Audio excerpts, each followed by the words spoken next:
Hi, welcome. My name is Birgit Penzenstadler, and I work at Chalmers University of Technology in Sweden and Lappeenranta University of Technology in Finland.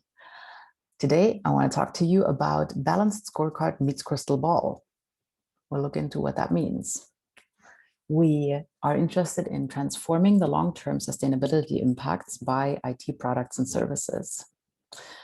If you want to follow more what I do, just check me out on social at TwinkleFlip or look at some other YouTube videos of mine. So let's dive in. First of all, why do you care? Grady Booch, the gentleman in this picture, a pretty well-known software architect, he says every line of code represents a moral and ethical implication. He's been saying this since at least 2015. He has a lot of interesting content. Go check him out. What I conclude from that is, as software engineers, we embed the values that we have into the designs, into the systems that we design. And consequently, software engineering, or we as software engineers, have a responsibility for the systems that we put out there and also for their long-term impacts. Let's decompose the title. Balanced scorecard meets crystal ball. This means we find something in between a structured approach, but also the crystal ball hints towards something in the future. So we want to be able to predict what's going to happen with those long-term impacts. Second piece, transforming long-term sustainability impacts by IT products and services. Let's look into that. That takes a little more decomposing. So first of all, what are sustainability impacts? I rely on the work of Lorenz Hilti and Bernard Erbischer. They are both based in Switzerland, and a few years ago, they differentiated in between ICT as part of the problem and ICT as part of the solution. And we can differentiate first, second, and third order effects. When we look at ICT as part of the problem, then the direct effects of ICT are the life cycle effects, what we need for production, use, and disposal. For ICT as part of the solution, we don't have that directly in the effects because ICT brings us something that we can do, and that thing that we can do, that can have an effect. We'll get back to that in a second. For the enabling effects on the ICT as part of a problem, we can see that there are induction effects and obsolescence effects. So if you have a couple of old phones laying around at home, some old hardware that you don't use any longer, that's an obsolescence effect. On the bright side, for ICT as part of the solution, this is where I just said there can be enabling services, there can be functionality that IT allows us to carry out, and that can lead to substitution effects or optimization effects. So IT has helped us doing a lot of things more efficiently. For example, you can watch this talk on YouTube as opposed to come to see me in person and talk about it. So that saves you the travel. And you may be listening to music by now streamed from online as opposed to owning a bunch of hardware that allows you to play it from other hardware. Then we get to the third layer, third level of effects, third order impacts. These are called rebound effects, and there are some emerging risks around that when we look at ICT as part of the problem. So rebound effect, an example for that is the technology that resides within the laptop that I'm recording this with. A few decades ago, that would have needed an entire room full of hardware to get that computing power here. Now, it's pretty sleek and small. The consequence of that is it's also way easier and way cheaper to own several devices right now. So each of us now has access to way more computing power than maybe a company used to have years ago or a couple of decades ago. The emerging risks that come from that is we're exploiting some resources of the earth, and we are allowing technology to creep more and more into several areas of our lives. And that comes with safety and security and privacy issues and all those beautiful things that we get to talk about another day, not today. On the bright side, the systemic effects can lead to a transition towards sustainable patterns of production and consumption. So these are all environmental impacts, sustainability impacts for the environment. Is that everything? Not quite, otherwise that slide wouldn't exist. So let's look at an example, Airbnb. When this place started a few years ago, it was a marketplace to rent your home out. It was cheaper than many hotels. It was short-term rental options. It was convenient. It was local accommodation. It had this feeling of, man, I'm really part of the city that I'm visiting, as opposed to just being in a very, very neutral hotel room. These were the things that were foreseen at design time. Now, from what you know about Airbnb now, is there anything missing? Yeah, there were a couple of things that kind of went wrong. We didn't see this coming. At least I would say that they didn't see it coming. So a report by Wachsmuth and Weisler showed that homeowners in New York can earn 55% more than the median long-term rental if they rent out a place via Airbnb. And Airbnb has removed 7,000 to 13,000 units of housing in New York, because a lot of people saw it as a great business opportunity and they bought another apartment, another investment property, and said, I'm just going to rent this out via Airbnb. Great. I'm going to make more money that way than if I rent it to people who live here long term. The downside of that is there was an increase of 1.4% in the median long-term rent. Now, New York is large. 1.4% doesn't sound like a lot, but that's an average. So that means rent has increased significantly for quite a few rental places there. And the consequence is that there is a risk of race separation because of Airbnb-induced gentrification. So in some non-white neighborhoods, there was increasing race separation because people could not afford their homes anymore. So we see that there are some economic and social impacts. Again, anything else? So these are like on a bigger level, on a bigger scale. What about you? Have you experienced any impacts of technology on you? Any impact of software products or services? Because they have kind of crept into all areas of our lives. When you think about waking up in the morning and when is the first time that you use a piece of technology, it's probably pretty early in your day. I hope you're not first looking at your phone when you get out of bed. Maybe it's an electric toothbrush. Maybe it's your coffee maker. Maybe it's the fridge. Doesn't matter, whatever it is. I'm also not judging you if you do look at your mobile phone. But what we'll see in a second is that that may not be the best thing to do, because there's quite a few impacts from all of this. There are social and individual impacts on many different layers. And the Center for Human Technology, and in this photo, Tristan Harris, who is the founder, they have found that there are quite a few negative impacts that we want to be very aware of and therefore conscious in how we make use of technology. So there is making sense of the world in terms of there can be misinformation, there can be fake news. Then there is attention and cognition. Like our attention span has shortened tremendously. I'm dating myself now, but like for the almost 40 years that I've been around on this planet, videos have become quicker, the cuts have become shorter. And my grandmother, for example, who's also still around, lucky me, she's 98 now, she would have trouble, for example, looking at a quick video clip on Instagram right now with me, because there's just images flashing so quickly. And that was not how she has been used to media and to movies in her lifetime. Like even just those past 10 years have increased the time or the velocity a lot. Physical and mental health. We now have more stress, loneliness, and addiction than probably ever before. In our social relationships, there is more confusion and in parts less empathy, because it feels more disconnected when there is a lot of online interaction versus in-person interaction. And I'm not generalizing. This is not true all across the board and for everybody.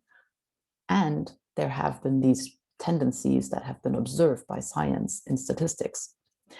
There are influences on politics and elections in terms of propaganda and distortion. There is systemic oppression in terms of an amplification of sexism and racism and other things on social media. And then we also already see an impact on the next generations. So in kids, there are some developmental delays. There is an increasing rate of suicide, especially amongst teenagers. And I think all of those are impacts that make it very clear that as software engineers, we got to be aware of this, and we got to be on top of what we put into the systems we create and what we want to stand for in our work. Now the question is, how do I find them all, now that we know that those exist? And over the past decade, I have invested most of my work time into learning how can we better design systems for sustainability, and how can we support software engineers in doing that. So we differentiate 5 dimensions of sustainability: individual, social, environmental, economic, all of which we've talked about. Economic, we didn't really, because economic sustainability, the fact that we want to maintain this company for a longer period of time that produces the software, that has always come with our business models. And then there's technical, because we're developing technical systems. So we got to make sure that they are maintainable and evolvable. So we got those dimensions, and we want to look into the impacts for all of them. So we came up with questions for each of those dimensions that help guide software engineers during requirements engineering, during business analysis, during system design, to detect long-term impacts. And we accompany that with a process that helps people go through those dimensions in order, and then to make sense of what's coming out, to synthesize those effects and to detect what are the dependencies in between those effects. All of this is available for free on Zenodo. Link is at the bottom. I'll also put it in the comments. To have templates for that, yes, I want to make this as easy as possible for you, so that you're willing to engage with this content a little more and maybe make a difference in how you develop software. So the framework that we've established for that has the process that you just saw on the slide. It has a few templates for going through the steps. It has, in fact, a whole workshop guide set, guiding slide set, and a guiding workbook that has all the questions, and that has a report template as well. So later on, you can present your results to management. And it has a template for a diagram and a few examples of how to use that diagram, so that you can get an overview of the effects of all those 5 dimensions in one shot. This is this type of diagram. So you see that there is a sector for each of those dimensions of sustainability, and then you find the immediate effects here, the enabling effects, and the structural effects. So the idea for this diagram is you fill in every cell with at least one idea of what is a direct effect here, for example, in the economic one, and then you move to the next one. What is a secondary effect? What is an enabling effect, enabled by using the system in the economic dimension? And you want to think of it as phrasing it in impacts, not in goals or tasks that you're trying to carry out. And then last, you want to have a progression from the immediate effects to the enabling to the structural effects. So you're trying to kind of scale it up. So you ask yourself, for every effect that you find, what would that mean now if my software system becomes wildly successful and we get to serve millions of users?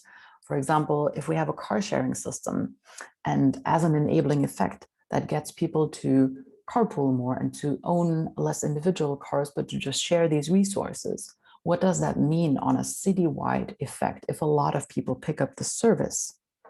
That can mean there will be cleaner air because less vehicles circling around. It actually turns out a lot of city pollution comes from people looking for parking spaces in inner downtown areas. So if there's less cars circling, then there will be less environmental pollution in the downtown areas. So we try to scale up those effects. And now I would say it's your turn. I would love for you to try that out and use the example system Twitter. Now hit the pause button, because next thing I'm going to do is going to show you the results, but then you don't think yourself. You paused? Okay. So this is the amount of effects that we came up with within about 20 minutes with a set of master students at Chalmers University. And please do bear in mind that all of these are potential impacts. They are not yet quantified, and they are not assessed per likelihood. Remember the crystal ball part of the title? So this is where the crystal ball comes in, because in order to be able to put a likelihood and exact numbers on each of these effects, we would have to do a ton of background research to be able to provide that to you. So therefore, this is a predictive tool. This is a prognosis tool. This is an awareness tool.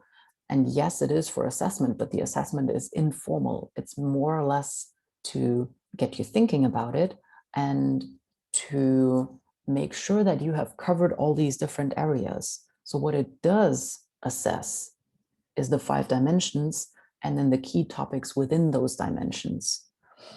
And then you have to dig deeper for what's most relevant for your system and quantify those impacts. And that's described further in the guidebook. So go to Zenodo and download that and try it out for you with the whole guided process, if you didn't stop the slide before. I know you. Okay, so next question, how do we know that this works? Have you actually tried this out, and have other people tried this out? Yes. So we have evaluated this in higher education. I have taught this in several countries around the world, and colleagues of mine have taught it as well. So I have used it at Cal State Long Beach in California, USA.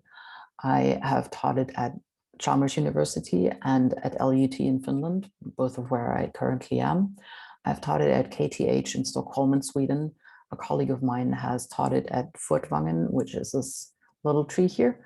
And then another colleague of mine has taught it at La Salle in Barcelona.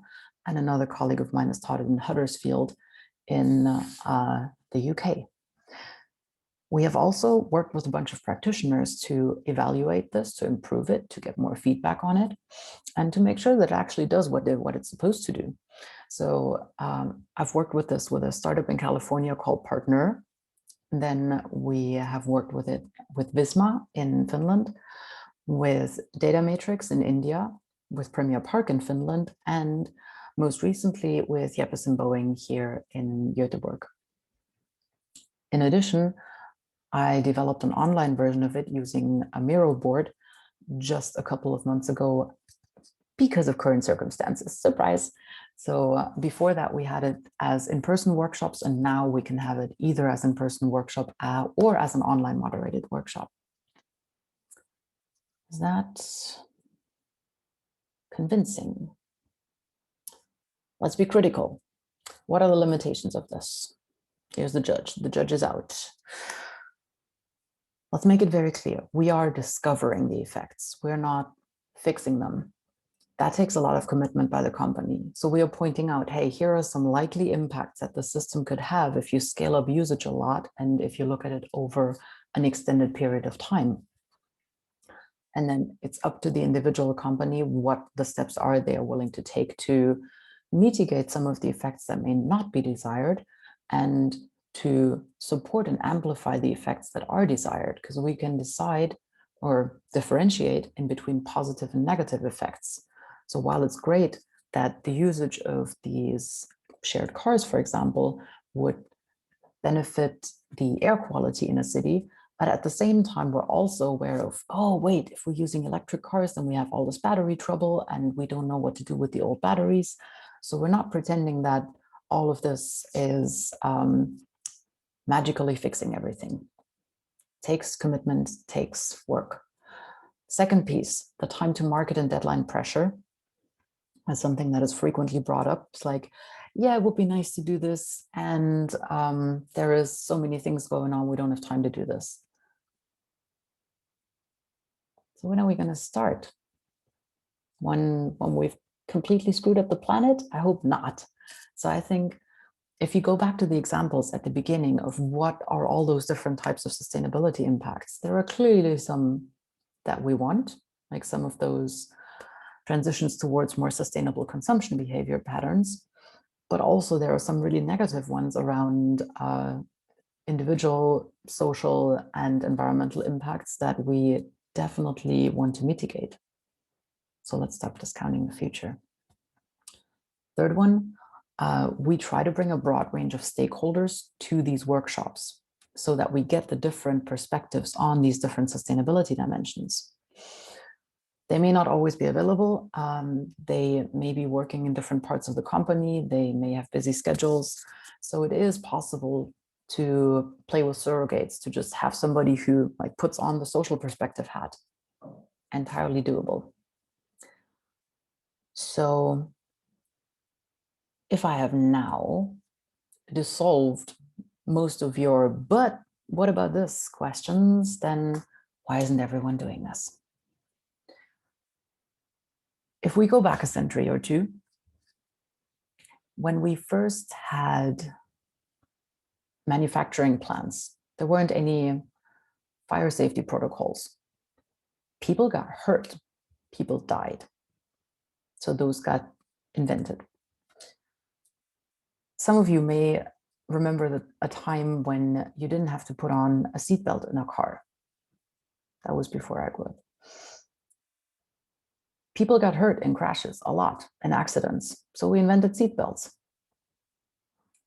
So now it's the time to do that same thing for sustainability and how to support sustainability so we can prevent these negative impacts from happening and can support the positive ones. There's one other limiting factor, and that's planned obsolescence. We make good products. We induce people to buy them, and next year we do something completely different, and then we convince people to need the new one. And we do this for the soundest reason ever, to make money. So I'm saying this in an ironic tone because that is what part of our economy is built on. Part of what our innovation models are built on. We need to grab the attention of the customer and then sell them the newest and bestest. Yet at the same time, companies are run by people. And every single one of those people knows, independent of whether they want children or not, maybe it's a good thing to still have this planet around for the future. Is there something how we can stop doing damage and shift, transform all this beautiful capability that IT products and services have and get rid of some of the negative parts? If this all sounds like a lot, let me just remind you, never doubt that a small group of thoughtful, committed citizens can change the world. And indeed, it's the only thing that ever has, says Margaret Mead. She was a cultural anthropologist and writer. And I love this quote because a lot of the time when I talk to software engineers about this, there may be this sense of overwhelm of, oh, this is too much. But that's why we created SusAF, why we created the Sustainability Awareness Framework, to make that easier for you. And the we is not me in a majestic plural. These are the colleagues that I have worked on this with over the past 7 years. I'm super grateful to have them in my life. And I hope you decide to check out the Karlskrona Manifesto for Sustainability Design, where we have written down the main principles that we build our work on. It's a sustainabilitydesign.org.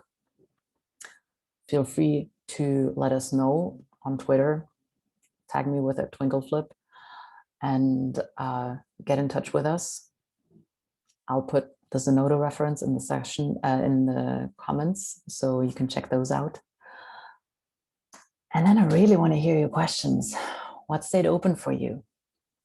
And when I put up this blank slide, what happens to my students is they forget everything I just said. So let me summarize. We said balanced scorecard meets crystal ball. So we have these 5 dimensions of sustainability, and we try to look into the future, into what the long-term impacts of software systems are in all dimensions of sustainability and across timescales. We have had this in the making for 10 years of sustainability research in software engineering. We've taught it in 6 countries. We have successfully applied it in industry with 5 companies so far in 4 different countries. And it's freely available for everybody on Zenodo. If you like this sneak preview, my next talk is going to be at the International Conference on Software Architecture, and it's titled The Not So Subtle Art of Taking a Deep Breath, Live Wiring Yourself for Better Output and Experience. I would love to see you there. And now it's your turn. Get to work, download the thing on Zenodo, try it out, look at my references, send me some questions, send me your feedback, and have a great rest of your day. Thank you. I appreciate the time.